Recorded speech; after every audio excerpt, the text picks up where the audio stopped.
안녕하세요. 저는 35년 동안 솔로로 지내다가 뒤늦게 첫사랑을 경험한 여성입니다. 제가 첫사랑과 결혼을 하게 되었는데 상당히 기이한 일들이 있었고 믿기 어려운 사건까지 있었습니다.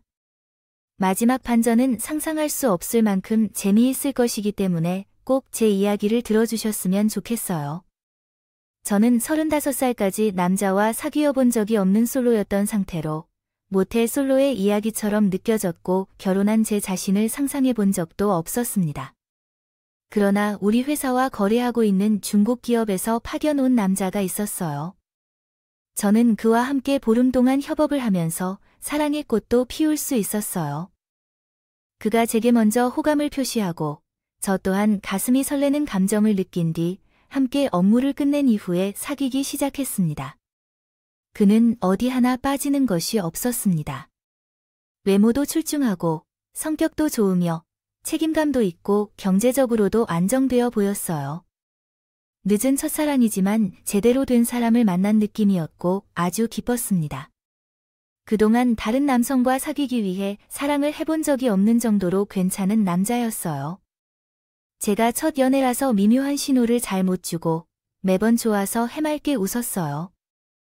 누가 봐도 사랑에 빠진 여자의 표정이 돼서 주변에서는 제가 사귀는 걸 다들 눈치챘습니다. 저와 남자친구는 1년 가까이 연애를 했는데 언제부턴가 모르게 되었지만 제가 늘 저주 같은 존재가 되어버렸네요.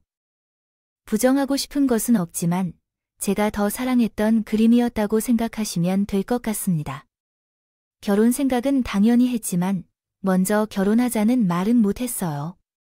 때가 오길 기다리기만 했습니다.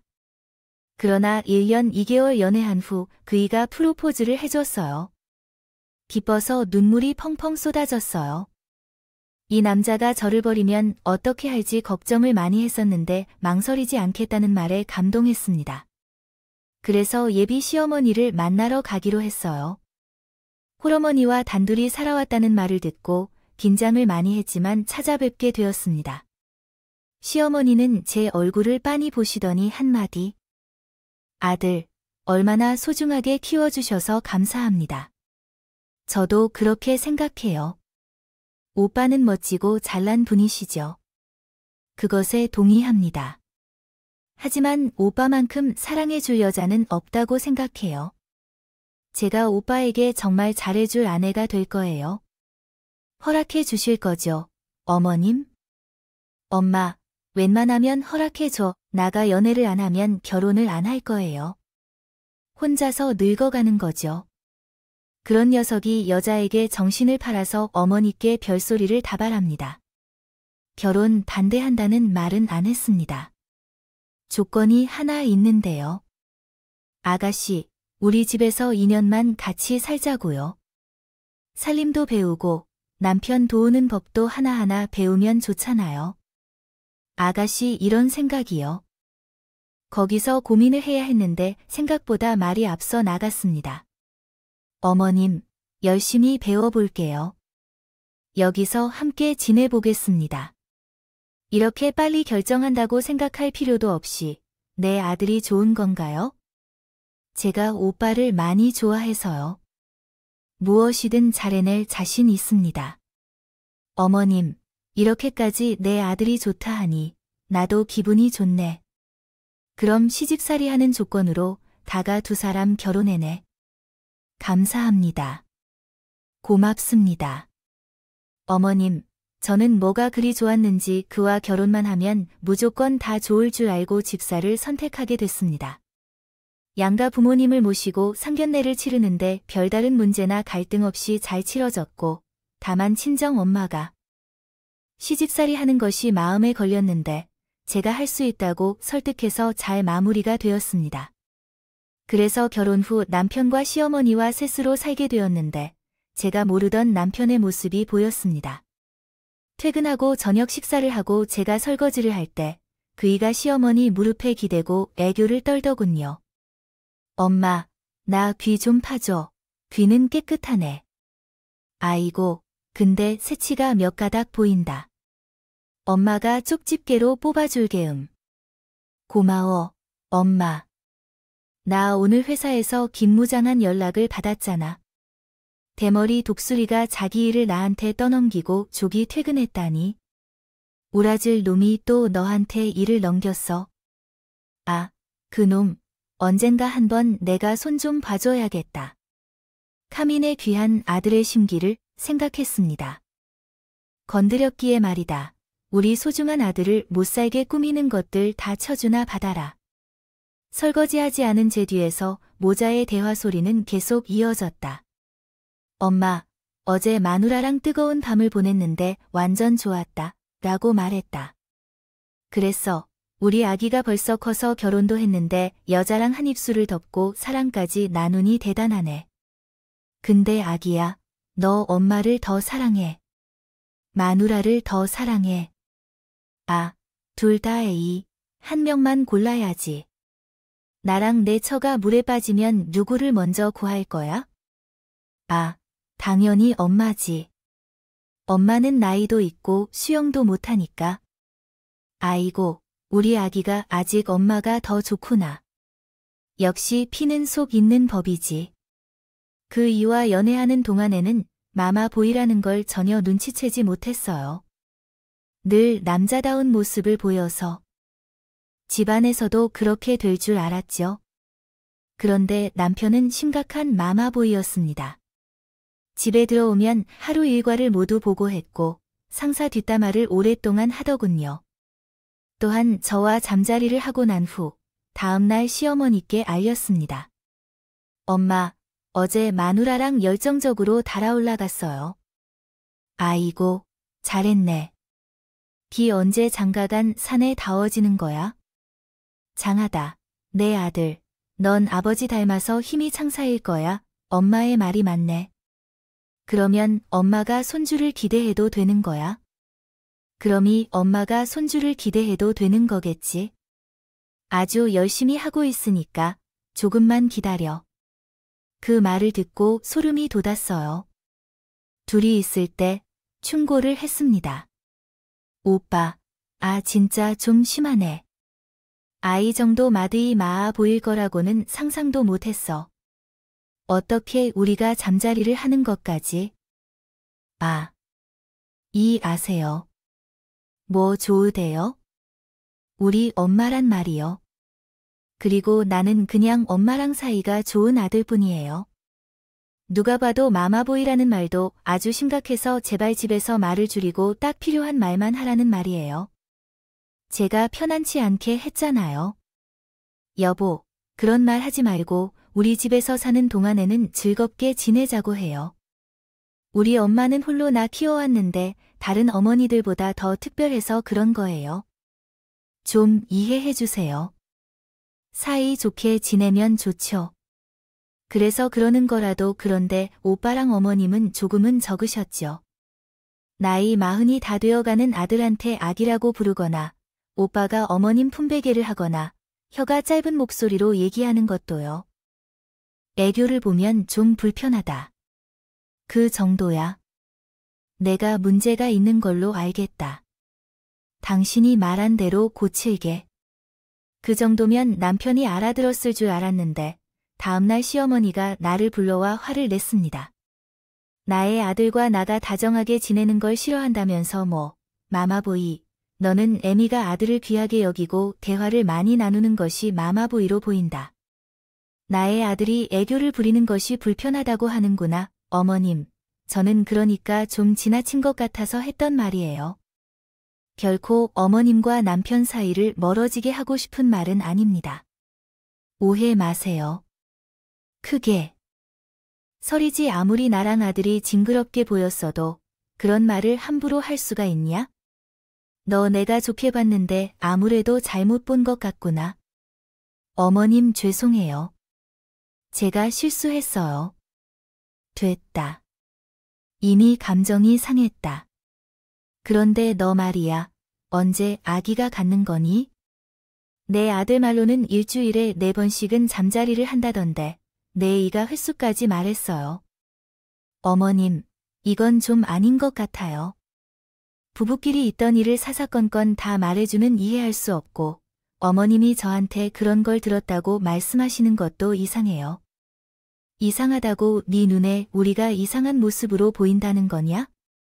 죄송하지만 애정이 지나치신 것 같아요. 조금만 고쳐주시면 어떨까요? 그러자 시어머니의 표정이 심하게 일그러졌지만 저는 그런 말을 한 것을 후회하진 않았어요. 남편이 마마보이 짓을 하는 걸 보면 면 정나미가 절로 떨어졌거든요. 사실은 첫사랑이라는 콩깍지도 벌써 벗겨지고 없었답니다. 그냥 하루 빨리 분가해서 평범한 가정을 이루고 살고 싶었어요. 하지만 저가 그렇게 시어머니한테 부탁의 말씀을 드리고 난 이후로 시집살이는 지옥으로 변했습니다. 직장을 다니고 있는 저에게 아침 저녁을 모두 준비하라 하셨고 살림도 대충 할 줄 아니라 모든 걸 저에게 하라고 하셨습니다. 그래서 주말에는 집안일만 하면서 시간을 보내고 평일에도 출근하기 전에 새벽에 일어나서 분주하게 아침상을 차렸고 회사에서 일하고 돌아와서 저녁을 준비했습니다. 또한 시어머니가 때때로 불러서 일을 시켜 하루 종일 피곤했습니다. 마마보이 기질을 고쳐보려 했다가 오히려 고생을 한 거였어요. 그래도 시키는 일은 잘 해결했고 트집 잡힐 일을 만들지 않았습니다. 그러나 시어머니는 시간이 지날수록 더 저를 못살게 하셨어요. 아기 못 가지고 있는 한심한 며느리야. 밖으로 나가서 수박 좀 사와라. 말을 시작할 때마다 아기 못 가는 며느리라는 소리를 하시며 제 가슴에 난도질을 하셨어요. 네, 어머님, 지나치십시오. 아기 못 가는 것은 제 혼자만의 잘못이 아니라 부부의 공통된 문제예요. 그리고 어머님, 한겨울에 수박이 있나이다. 과일 가게에 가도 팔지 않으실 터인데 너는 내가 하는 말을 하나하나 받아치는구나. 친정에서 어른에게 그렇게 대들라고 가르쳤느냐? 이제 보니 너가 배워야 할 게 끝이 없어 보여. 아기 못 나는 건 사실이잖아. 내 말이 틀리냐? 그리고 수박이 호박이 하우스에서 사시사철 농사 짓는데 왜 없어? 내가 먹고 싶다고 했으니 알아서 구해와라. 내 어머님이 다녀올게요. 근데 다음부턴 모욕적인 말씀은 삼가해주세요. 저도 상처받는 사람이라고요. 상처야. 나도 상처받았어. 내가 나랑 아들을 갈라놓으려고 해서 얼마나 깊은 상처를 받았을까? 받은 줄 알아요. 시어머니는 남편에게 제가 마마보이 행동을 그만둘 것을 요청했는데 이에 대한 마음을 아직까지도 가지고 있습니다. 마치 아들을 저에게서 빼앗겨 버린 것 같은 기분이었어요. 처음부터 남편이 마마보이였다는 걸 알았다면 결혼을 신중히 결정했을 텐데 이제 와서는 어떻게 할지 모르겠다고요. 시어머니의 가차없는 행동과 말씨는 더욱 심해지고 상황은 나아지지 않았어요. 여러 차례 남편에게 마마보이 문제에 대해 이야기했지만 남편은 자신의 행동에 잘못된 점이 없다며 응수하지 않았어요. 부모와 자식 사이의 애정은 표현하며 지내는 것이라며 무슨 문제가 있는지 이해하지 못했어요. 말이죠. 여러 차례 이야기해도 남편이 이해해주지 않아서 시집 생활 동안 여러 생각을 많이 했어요. 그래도 참고 살다 보니 어느새 2년이 지나 있었고 약속대로 분가하고 했습니다. 그때 얼마나 좋던지. 드디어 시어머니와 거리가 조금 있는 곳으로 마련했어요. 남편과 시어머니가 가까운 아파트를 고르려는데 분가의 집은 제 마음에 들어야 한다며 우격다짐으로 시댁과 차로 2시간 걸리는 곳을 골랐답니다. 시어머니는 약속은 약속이라며 제가 원하는 집을 쿨하게 인정해 주셨어요. 이젠 남편의 마음보이 짓을 안 보고 살겠다는 마음으로 안심했습니다. 그리고 생각했던 대로 시어머니가 눈에 보이지 않으니 남편이 평범해 있더군요. 물론 제가 안 보는 곳에서는 시모와 오랫동안 통화를 하며 지내겠지만 제 앞에서 그러지 않으니 상관하지 않겠습니다. 시어머니께서 한 달에 한 번씩 냉장고에 그이가 좋아하는 반찬을 채워주시려고 오셨는데 꼭 하룻밤을 묵고 가셨어요. 버스를 타고 힘들게 오셨으니 그냥 가시라고 할 수 없어서 한 달에 하루 정도는 불편하게 지내셨습니다. 그날은 어김없이 남편이 마마보이 짓을 해서 짜증났지만 가끔 한 번씩 보는 거니까 그러려니 하고 넘어갔습니다. 그리고 저희 부부는 둘이 살면서 애정이 더 커졌어요. 그 이의 단점은 오로지 딱 하나 마마보이니 장점들이 계속해서 눈에 띄었습니다. 그렇게 지내다 보니 좋은 일이 생겼습니다. 저는 체한 줄 알고 헛구역질이 나오는 줄 알았는데 그게 아이가 들어선서 그런 거라고 생각했습니다. 하더라도 시댁에서는 노력을 해봤지만 풀리지 않았던 것들이 분가하고 나니 마음이 편해진 것 같아서 바로 임신했어요. 태교하는 동안 남편은 제 곁에서 수여가 되어 주었고 손에 물 한 방울 묻히지 않도록 엄청난 노력을 했어요. 정말 보면 볼수록 매력적이고 사랑스러워서 과거 시집살이는 희어지게 기억됩니다. 이듬해에 아들을 출산했고 사후 조리원의 시어머니가 찾아왔어요. 내가 이제야 손자를 낳았구나. 아유, 고생 많았다. 감사해요, 어머님.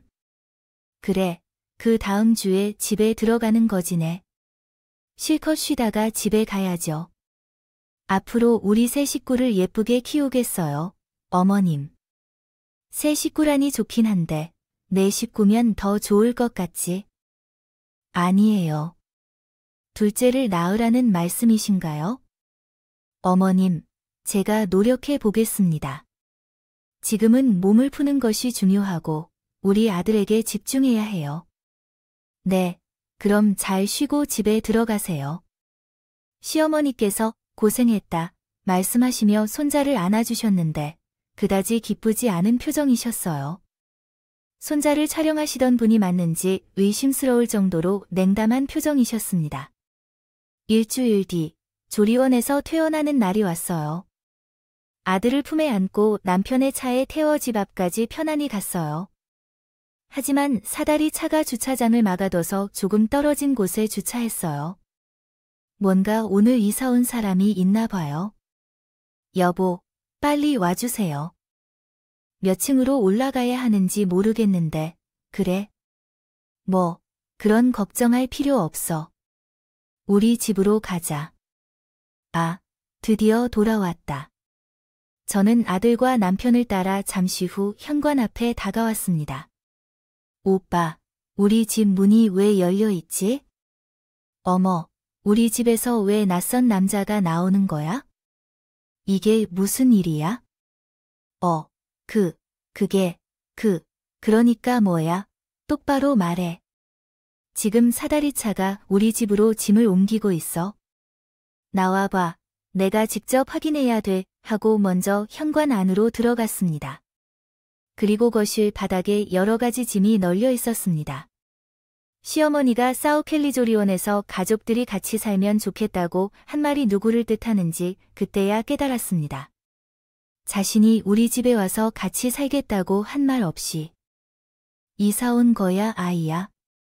너 왔냐? 내가 짐 정리를 해야 해서 손이 필요한 것 같아. 너 와서 내 옷들 좀 옷방에 걸어줄래? 어머님이 지금 뭐 하세요? 왜 우리 집에 어머님 짐이 들어왔어? 아이야, 봐봐. 이제 짐 다 옮겼으니까 빨리 정리하자. 어머님이 짐 정리를 왜 하세요? 제게 한마디도 없이 이렇게 들어오시는 건 어디 있어요? 이 집은 우리 아들이 돈 주고 산 집인데 풀만 있는 거야. 내가 이 집으로 왔을 때 울퉁불퉁한 건 처음이야. 그리고 내 집이 오래되어서 쓸 데로 온 거야. 이 집은 우리 집이 오래되고 바람이 심해요. 너는 시위가 추운 곳에서 살다가 풀어지면 좋겠니? 어머님 댁은 무슨 바람이 무서운지요? 심해요. 제가 살 때는 아무 이상 없었다고요. 그리고 아무리 남편 돈으로 마련한 집이어서 여기는 우리 부부의 집이에요. 어머님이 살고 싶다고 마음대로 들어오시는 건 아니라는 말이에요. 좀 말라 진짜 가정교육을 어떻게 받아서 싹수가인지. 아, 이사 짐 다 들어왔는데 도로 빼라는 거야? 지금 노인분을 뺑뺑이 돌리겠다는 거야? 뭐야, 내 아들이 좋다고 했으니까 그만해라. 너 한마디만 더 하면 나 가만 안 있을 거야. 그리고 내가 있으면 손자 키우기 더 좋을 거 아니야. 너 편하게 직장 다닐 수도 있고 얼마나 좋니? 참말 말고 받아들여라. 이미 짐 다 올렸다. 저는 아무리 생각해도 황당해서 남편의 얼굴을 봤을 때 심심하게 웃으며 모면하려고 했다고 하더군요. 그 순간 속이 터져버릴 것 같았지만 이미 벌어진 일이었습니다. 시어머니가 돌로 나가실 리 없으니 우선 집 안으로 들어갔습니다. 그렇게 시어머니와의 동거가 다시 시작되었어요. 제 아들을 돌봐주겠다 하더니 시어머니는 아무것도 하지 않으셨습니다. 제가 준비하는 밥을 집안에서 이거 해라, 저거 해라 하시며 시댁에서 한자리를 계속하더라고요. 바닥에 왜 이렇게 찌그러댔느냐? 넌 청소하네 라고 하십니다. 어머님, 지금 현민이 겨우 잠들었어요. 어젯밤에 한숨도 못 쉬어서 지금 재워야 해요. 청소는 내일 해야겠어요. 야, 이래야지. 아들을 돌보려면 깨끗하게 청소해야겠네. 우선 잠은 언제든 잘 수 있으니까 빨리 청소부터 하세요. 그리고 제 옷도 좀 빨아주세요. 손으로 빨아야 때가 잘 빠지거든요. 세탁기는 사용하지 말아주세요. 그리고 저녁에 해물을 사서 찜 해주세요. 아, 오늘은 매운 음식이 땡기네요. 해물찜으로 먹어야겠어요. 어머님, 현민이를 돌봐야 해요. 시장에 가야 하는 일이 있다고 하더라고요. 아, 제가 잠깐 타주면 되겠죠? 그리고 이제 태아이가 태어날 날이 얼마 남지 않았으니 제 몸을 더 챙겨야 할 거라고요. 어쨌든 현민이를 제가 볼 테니까 시장에 다녀오세요. 저는 집안 청소를 조용히 하면서 아들을 깨지 않게 돌봐왔어요. 할 일을 다 하고 시장에 다녀왔어요. 양손에 음식 재료를 가득 메고 들어오니 아들이 크게 울고 있었어요. 어머님, 현이 울고 있잖아요. 전 보고 계시면 어떡해요? 야, 원래 아기들은 울면서 크는 거야. 쟤도 힘든 걸 참으면서 커야 하니까 울게 놔뒀다고요. 그런 말이 어디 있어요? 피덩이 아기가 울면 당연히 달려가 봐야 정상이에요. 너 지금 내가 정상이 아니라고 말하고 싶은 거냐? 너는 정말 보면 볼수록 가정교육을 어떻게 받았는지 궁금해진다. 저는 한 귀로 흘려버리고 바로 아들에게 가봤습니다. 기저귀를 만져보니 변을 보고 우는 거였어요. 당장 아들을 씻기고 기저귀를 갈아줬답니다. 그리고 아이에게 모유 수유를 시작하였습니다. 네, 이렇게 다시 문장을 정리해보겠습니다. 야, 너 뭐 하고 있어? 저녁 준비를 안 하냐? 나는 슬슬 배고파지고 있어. 먼저 현민이한테 모여주고 있어. 그리고 고구마는 나중에 드시고 이따 저녁을 드세요. 현민이 좀 안아주고 달래줘야 해요. 아니면 어머님이 직접 구워 드시던가. 참까, 아기 하나 키우면서 유난히 진짜 심해. 아, 나 때는 아들 따위 등에 업고 반이라 시부모님 밥상을 차리고 시설물까지 끓여서 바쳤어. 넌 고작 간식만 해주기 싫어서 핑기? 그렇게 되는 거냐? 어머님아, 지금은 옛날이 아니잖아요. 그리고 현민이가 투정도 심해고 먹고자 하는 걸 제대로 안 하려고 한다고요. 그러니까 당연히 엄마인 제가 도와줘야죠. 제발 단 1시간만이라도 저를 가만히 해주십시오. 네, 다음은 교정된 문장입니다. 두세요. 어머님이 제 아들 봐주시는 것도 아니잖아요. 제 몸은 2개가 아니라 하나라고. 아이 쉬고 애야. 나 기르는 게 술이라도 옳은 일인 줄 내 아주 싹수 없는 게 하늘을 찌르는구만. 너같이 어른 무시하는 게 며느리로 들어온 게 천추의 한이다. 나이 많고 싹수가해서 결혼 반대했는데 역시나 내 눈은 틀리지 않았다. 그때 말렸어야 했는데 내가 괜히 아들 소원이라고 해서 들어줬다가 이 모양이 됐다고. 어머님, 저 힘들어요. 저도 어머니 같은 거 힘들다고요. 그러니까 서로 힘들지 않게 집에서 나가주시면 안 될까요? 이게 조용해질 만하면 꼭 나가라는 소리를 지른다. 야, 너 내 아들을 시켜서 나를 쫓아내려고 하는 것도 모자라서 직접 나가라는 말을 하냐? 이거 완전 후련한 자식이 따로 없네. 난 못 나가. 아, 그럼 제발 아기를 볼 때는 건드리지 말아주세요. 부탁이에요. 시어머니는 말을 마치고 한숨을 쉬며 화를 내고 방으로 들어가셨습니다.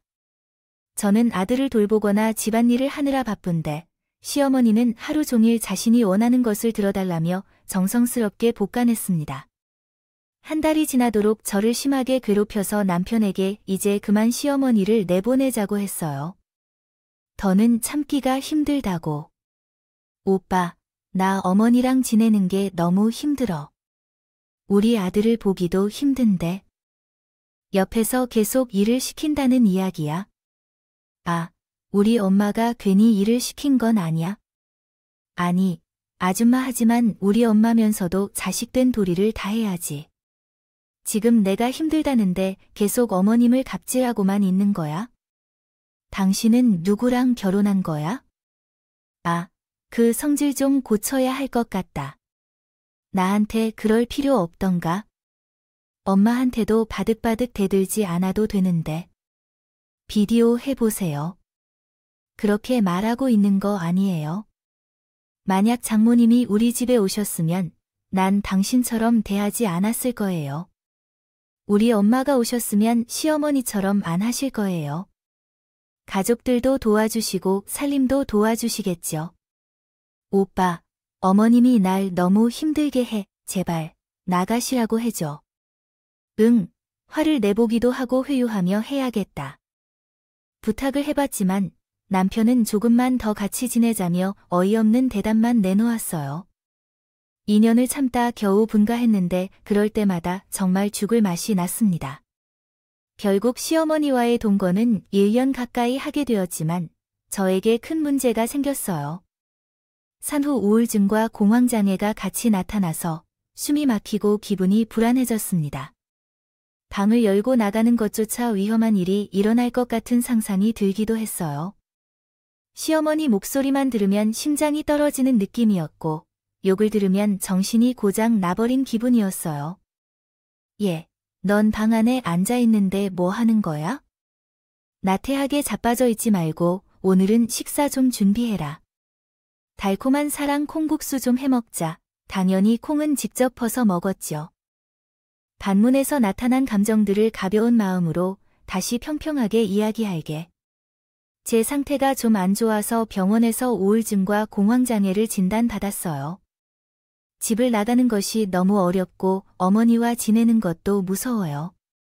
죄송하지만 집에서 나가 주실 수 있을까요? 말투가 너무 급해져서 죄송해요. 시어머니의 비난과 조롱이 섞인 위협적인 말투가 제 마음을 아프게 해요. 제 아들을 이렇게 못하게 어떻게 가정교육을 받은 건지 궁금하네요. 가슴을 쿵쿵 치면서 대답했습니다. 어머님, 숨이 쉬어지지 않아요. 구급차 좀 불러주세요. 이게 어디서 쇼를 하는 거야? 이젠 하다 생쇼 아지 부리는 거야? 내가 우울한 건 게으르고 나태해 생긴 병이야. 내가 아니라 니년 정신 상태가 문제가 있는 거라고 얼빠진 것이라며 말했습니다. 숨이 쉬시지 않아요. 저는 숨을 고르게 쉬지 못하고 발작을 하고 말았습니다. 바닥에 쓰러져 온 몸을 사시나무처럼 떨었죠. 그런데도 시어머니는 저를 내려다보며 쇼를 그만하라고 하더군요. 지랄을 안 해. 너 그런 게 나한테 통할 거라 생각했니? 인연이 날 쫓아내려고 별짓을 다 하는구나. 진짜예요. 어머니, 몸이 말을 듣지 않아요. 시어머니는 계속해서 조롱했습니다. 119에 신고할 의사가 없는 것 같았어요. 결국 제가 힘들게 119 버튼을 눌러 신고했습니다. 말을 더듬으며 몇 마디 하고 의식을 잃었는데 깨어보니 응급실에서 링거를 맞고 있더라고요. 시어머니는 제가 쇼를 하고 있는 거라 확신해서 그런지 병원에 오시지도 않았습니다. 남편은 퇴근 후 연락해서 장난이 심한 거 아니냐고 개소리를 했습니다. 당신 너무 하는 거 아니야. 우리 엄마 내쫓으려고 발작 쇼를 했다며? 뭐, 지금 어머님 말씀만 듣고 이러는 거야? 오빠, 나 진짜 큰일 날 뻔했어. 나 우울증과 공황장애 있는 거 알잖아. 아, 그거야말로 말하면 처방전이 나오는 거잖아. 요즘은 연예인이고 일반인이고 걸핏하면 공황장애라고 그러더라. 어쨌든 쇼 좀 그만해. 엄마는 내가 다음 달 안으로 내보낼 테니까 이제 만족하냐 뭐. 당신은 날 그렇게 보냈어. 지금 내 상황을 알고서도 시어머니 편을 들고 날 이상한 여자로 만드는 건지 당신이네. 해도 너무하는 거야? 아니야, 너무한 건 당신이지. 아무리 시어머니랑 같이 살기 싫어도 그렇지. 어떻게 병원에 실려가는 쇼를 벌이냐. 아, 빨리 집에 들어와. 엄마한테 나가라고 할 테니까 그 이에 전화를 받고 머릿속으로 어떻게 살아야 할지 정리했습니다. 그리고 늦은 밤에 링거를 다 맞고 나서야 집으로 돌아갔어요. 제 아들은 시어머니가 억지로 돌봐준 덕분에 요람해서 잘 자고 있던 저는 마음먹은 대로 행동하기로 했어요. 아들을 안고 집을 나와 친정집으로 향했죠. 부모님은 제 얼굴을 보고 많이 놀라셨어요. 그동안 얼마나 시달렸는지 얼굴이 반쪽이 되었냐며 슬퍼하셨어요. 그날 밤 오랜만에 엄마와 손을 잡고 잠을 자고 아침에는 엄마가 따뜻하게 밥을 해주셨어요. 그리고 남편으로부터 연락이 왔습니다. 여보, 당신 어디야? 아, 현민이 데리고 어딜 간 거야? 나 그 집에서 안 살 거야. 당신이랑 이혼해. 뭐, 이혼? 내가 뭘 잘못했다고? 잘못한 거 많지. 내 말을 듣고 시어머니를 계속 모시고 살게 해줬잖아. 더는 못 참아서 집 나왔어. 거야, 그러니까 우리 엄마와 살기 싫어서 가출했다는 거네. 이 여자 웃긴다. 당신, 그거밖에 안 되는 여자였어. 당장 집에 들어와서 이야기하자고. 아니, 이혼하기로 마음 먹었으니까 그런 줄 알아. 당신은 평생 마마보이로 살 것 같으니까 헤어지는 게 100번 낫겠다고. 당신, 지금 우리 엄마 빨리 내보내라고 하는 거지. 아이, 속 보인다. 아, 그런데 어쩌냐. 나 생각이 바뀌어서 계속 엄마 모시고 살아야겠어. 그래, 모시고 살아. 신경 안 써. 그럼 전화 끊는다. 그 애는 제가 단순 가출인 줄 알고 있더라고요. 심자는 무슨 문제가 있는지 못 느끼고 있는 것이었죠. 그래서 저는 이혼 변호사를, 이혼 소장을 작성하여 남편의 집으로 보냈더니 그로부터 연락이 왔어요. 참나, 당신 이런 것도 만들 줄 알아? 이걸 당신이 만든 거지? 나 겁주려고 뭐, 이혼 소장 보고도 장난으로 하는 거야? 진짜 상식 없는 놈이었네. 야, 거기 적힌 날짜에 법원에 나와 누가 속을 줄 알고 집어치우고 내 아들 데리고 와. 그럴 일 없어. 법원에 안 나오면 가만 있지 않는다. 그렇게 전화를 끊어버렸습니다. 재판 날짜가 다가와서 변호사와 법원에 갔는데 남편은 제 말이 허풍인가 나오지 않았어요. 저는 기가 막혀서 당장 전화했더니 역시나 장난인 줄 알더라고요. 당신 지금 하는 짓 너무 유치해. 아, 알았어. 내가 져주겠어. 우리 엄마. 다음 달에는 제가 이사를 나가겠으니 빨리 들어와요. 오빠, 아직도 내가 농담하는 걸 보려고 이미 버스는 떠났어요. 당신이 어머님과 같이 살든 따로 살든 상관 안 써요. 나는 너와 이혼할 거예요. 알아들으시겠어요? 다시 소장을 보내줄 테니 받으면 무조건 나와주세요. 웃기고 계시네요. 여보, 이혼 소장이 어설프더라도 제스트를 다운로드해서 대충 고쳤어요. 이 여자야, 난 그런 거예요. 속지 마세요. 빨리 애를 데리고 집으로 오세요.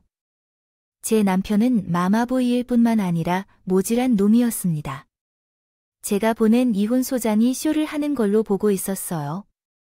두 번째 이혼 소장을 보냈고 재판 날에 확인 전화를 했는데도 이 인간은 거짓말 하지 말라며 출석하지 않았어요. 진짜 어이가 없고 답답해서요. 돌아버릴 것 같더라고요. 결국 세 번째 이혼 소장까지 작성해서 구로 보내고 연락을 했는데 멍청한 놈이 또 헛소리를 짓거리다. 여보, 그만 좀 해, 이거 다 가짜라는 거 알아? 우리 엄마가 당신이 와서 사과하면 다른 데로 이사 나가시겠습니까? 걔 좋을 거야. 여보, 내가 이런 말까지 안 하려고 했는데 당신이 나 아니면 결혼할 수 있었을까? 모태솔로를 구해준 백마탄 왕자님 바로 난데 당신이 날 버리고 떠나겠다고. 지나가는 걔가 웃겠다. 오빠, 연애 때는 왜 이런 모습을 안 보여줬어? 찌질하고 등신 같은 행동을 했더라면 결혼까지 가지 않았을 거 아니야? 했어. 이게 다 내 잘못이니다. 하지만 결혼은 서로 합의하고 미래를 함께 가야겠지요. 어쩌면 그랬으니 이혼 소장에 적힌 날짜의 법에 반영되지 않으면 큰 문제가 생길 것입니다. 아이고, 우리 아내가 혼란스러워하고 고민하고 있는 걸 추켜세우는구나. 그냥 들어와서 엄마에게 사과하고 모든 일을 해결할 수 있어. 하지만 너 같은 사람은 그렇게 해결되지 않을 것이야. 법원에 나가든가 아니면 어떻게든 나가든가 결정을 내려야 한다. 하지만 그 사람은 제 말을 믿지 않았다. 세 번째 이혼 소송이 열렸지만 남편은 다시 나타나지 않은 것이었다. 이런 경우에는 원고가 원하는 대로 판결이 내려진다고 한다. 따라서 청구한 위자료, 양육비, 그리고 양육 권한을 모두 얻어 이혼 판결을 받게 되었다. 법원에서 판결문이 남편에게 되게 함으로써 결말을 가져왔다. 집으로 돌아오자마자 일의 심각성을 깨달렸다. 그때 그 사람이 친정집으로 찾아왔어요. 여보, 이게 뭐야? 이혼 판결이 나왔나 봐. 위자료 3억은 왜 그리고 양육비 3억은 뭐야? 이에 대해 몰라. 당신이 법원에 나오지 않아 내가 원하는 대로 판결이 났다고 말했어. 그래서 나는 꼭 나와 달라고 했잖아. 그럼 정말 이혼하겠다는 건가? 나를 겁주려고 한 것이 아니라 나는 계속 이혼하겠다고 말했어. 이 멍청한 놈아, 됐으니까 꺼져. 거기에 재산과 양육비를 보내고 끝내? 여보, 이게 진짜야. 싫어. 나는 당신과 함께 살기 싫어서 반항하는 줄 알았어. 근데 진짜로 이혼 소송에서 나랑 남자가 됐어. 이런 법이 세상에 어디 있어. 남편이 없는데 이혼 소송을 하는 거야? 제공해 주신 내용으로 인해 정확한 이해가 어려우므로 전체적인 의미는 파악이 어려운 것 같습니다.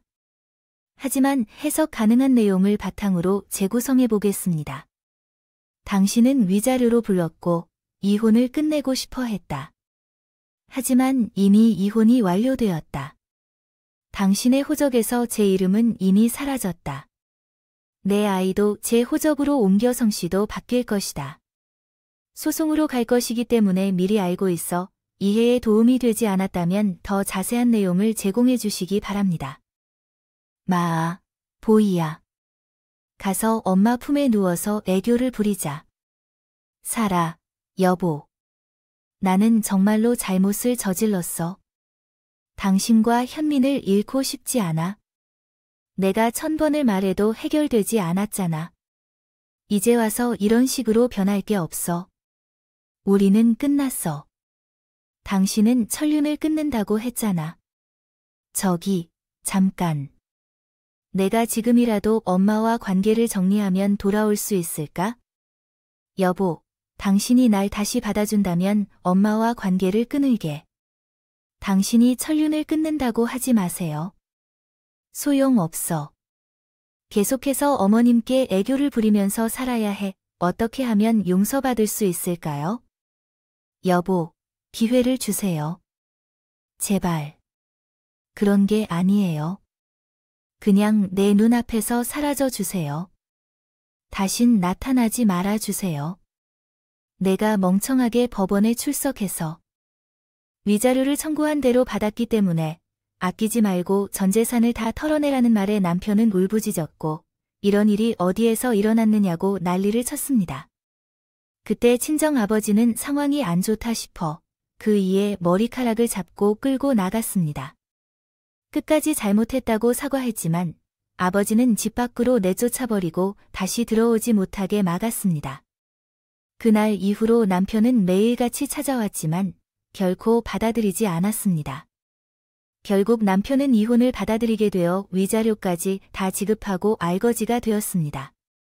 회사를 계속 다니면 생활에 지장은 없겠지만 제가 이혼당하고 충격을 받아 말을 못하는 실어증에 걸렸고 집 밖으로 나오지 않고 은둔 생활을 시작했습니다. 이 때문에 시어머니가 찾아오셨어요. 신정집에 오신 것을 문전에서 주인한테 알렸습니다. 박대했더니 제가 일하는 회사 앞에서 몇 시간을 기다리고 있었습니다. 세아, 현민 네이야, 어머님. 여기 어떤 일로 오셨어요? 설마 지금 제가 기다리고 있던 거예요? 아, 내가 여기에 내게 만나러 온 거 말고 무슨 이유로 왔겠어. 세, 아들이 지금 많이 아파서 말도 못하고 집 밖에도 나가지 못해. 아무래도 정신적인 문제가 생겼나 봐요. 아, 그렇군요. 저도 우울증과 공황장애에 시달려 옮겨갔나 봐요. 요즘 정신과에 안 가고 있어요. 어머님이랑 어머님 아들을 안 보고 살아. 그래. 나 때문에 내가 마음고생 많이 했지. 미안하고 있어. 잘해야 하는데 내가 너무 너를 미워하고 싶었어. 내가 아들을 빼앗겼다고 생각했었어. 이 잘못된 어머니의 사랑 때문에 세 달이 난 것 같다. 예, 너 우리 아들을 다시 받아주지 않겠니? 그렇게만 해주면 나는 영원히 내 눈앞에 나타나지 않겠어. 와, 어머님아, 아들에 대한 사랑이 엄청나시네요. 근데 저는 그랬던 것을 다시 합치고 싶은 생각은 하지 않아요. 현민애미야, 이 노인이 이렇게 사과하자니 좀 받아주면 안 될까요? 안 돼요, 어머님. 그리고 나 재혼해서 좋은 남자를 만나 새 가정을 꾸린다고 해요. 너 지금 농담하는 거야? 아직 이혼한 지 한 달밖에 안 되었는데 채혼을 한다고? 아, 그것도 애딸린이가 결혼을 하겠다는데 진짠데 저 좋아하는 남자가 따라다니는 하나 있어서 재혼하기로 했어요. 가만히 저기 나오네요. 저랑 같은 회사에서 일하는 애인이에요. 제가 뻔뻔하게 시어머니에게 새 신랑을 소개했더니 턱이 빠져라 입을 벌리고 놀라더군요. 너 어떻게 이럴 수가 있니? 네 멋대로 이혼하더니 벌써 재혼을 한다고 그러고도 내가 사람이다. 야, 이제야 어머님 답네요. 역시 어머님은 악랄한 분이네, 확실해요. 이런 분과 제가 어떻게 3년을 같이 살았는지 모르겠네요. 아직도 어머님 때문에 공황장애로 고생한 걸 생각하면 구역질 나요. 이봐요, 어머님. 오늘이 저를 마지막으로 보는 날이길. 앞으로 제가 찾아와도 아는 척도 하지 않을 거예요. 알겠나요? 제가 비웃으며 말했을 때 시어머니가 격분하셨어요. 두 손을 뻗어 제 머리를 잡으려고 했죠. 하지만 제가 키도 훨씬 크고 힘도 좋아서 시모의 두 손을 잡아챘습니다. 이 아줌마가 어디에서 손짓검을 하려고 하는 줄 알지? 이젠 하다 내 몸에 손대려고 아줌마 내가 아직도 당신의 며느리로 보이나요? 나쁜 년, 너 그러고도 무사할 것 같냐? 우리 모자 인생의 편란을 끝까지 몰아놓고 두렵진 않겠나? 내가 널 저주할 거야. 우리가 받은 것에 100배 1000배의 벌을 받도록 저주를 퍼볼 거야. 아이고, 무서워라. 근데 아줌마, 천벌은 죄를 지은 사람이거나 받는 자는 당신 같은 인간들이군요. 말야, 나는 엄연한 피해자라고 말이야. 이 멍청한 아줌마야. 저는 시어머니의 두 손을 놓아주며 꺼지라고 경고했어요. 말이나 힘으로 감당할 수 없을 때 조용히 입을 다물고 떠난 후에 얼마나 통쾌했는지 그날만 생각해도 속이 뻥 뚫리는 기분이 섰어요. 그 이후 전 남편과 시어머니는 둘이 한 집에서 살다가 찢어졌대요. 전 남편은 자기 인생이 그렇게 되었다며 시어머니 탓이라고 하며 매일 화를 내고 싸웠답니다. 시어머니나 전 남편이나 둘 다 심적으로 어려워서 인연을 끊고 따로 살게 되었대요. 두 사람 모두 재산을 가져간다네요. 시모는 고향 시골 마을로 돌아갔습니다. 고사리를 꺾어서 생활비를 마련하고 있다고 하는데 전 남편은 여전히 은둔형 외톨이로 살면서 신세 한탄만 하며 썩어가고 있다고 합니다. 자신들이 뿌린 대로 거둔 결과라고 생각하고 두 모자는 앞으로 어떻게 살아갈지에 대해 앞으로 두고 보는 중이라고 합니다. 그리고 나는 진짜 멋진 남자와 재회했습니다. 내가 일하는 부서의 동료 중 한 명인 이혼한 사람이 딸을 혼자 키우고 있어서 그와 가까워졌다. 자연스럽게 함께 식사하고 차를 마시다가 어느 날 연인이 되었다. 그래서 우리는 다툼 없이 마음이 맞아 재혼하기로 결심했습니다. 저는 이렇게 다시 작성할 수 있습니다. 그렇게 해서 제 남편과 아들, 그리고 가슴으로 낳은 딸까지 함께하는 행복한 삶이 시작되었습니다. 한편, 저의 남편은 어릴 적에 부모님이 돌아가셔서 결혼을 반대하는 사람이나 시어머니의 반대도 없었어요. 그래서 저는 마음을 편안하게 먹고 그 남자와 재혼하여 예쁜 가정을 이루며 잘 살고 있습니다. 사람의 삶이 어떻게 전개될지 모른다던데 그 말이 정말 신기하게도 맞아 떨어지네요. 모태 솔로였던 저가 결혼하여 아이를 낳고 이혼하고 다시 새로운 사람을 만날 거라고는 상상조차 못했는데요. 그래서 앞으로는 행복하게 잘 살겠다고 다짐하며 마지막으로 제 이야기를 들어주신 모든 분들의 가정에 행복이 가득하길 바랍니다. 기도합니다. 감사합니다. 입니다.